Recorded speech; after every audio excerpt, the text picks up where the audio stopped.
This is Shalene from CDOCS. Today's tip of the day is about the prescription submission.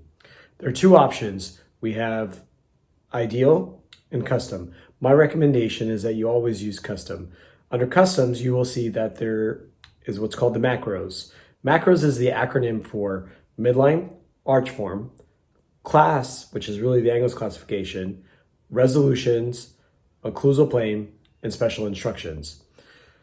When you're submitting the midline, make sure to tell the digital ortho lab exactly where the midline exists right now for the patient and ultimately where you want that to end up.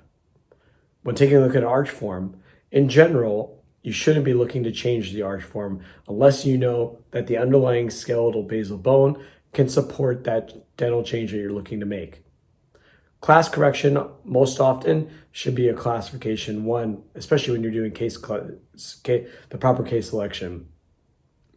In terms of your resolution, you're really identifying what your IPR is going to be. If you need a general guide, 6 millimeters or less. For your occlusal plane, you generally want to keep that flat or at most 1 millimeter curve of SPE.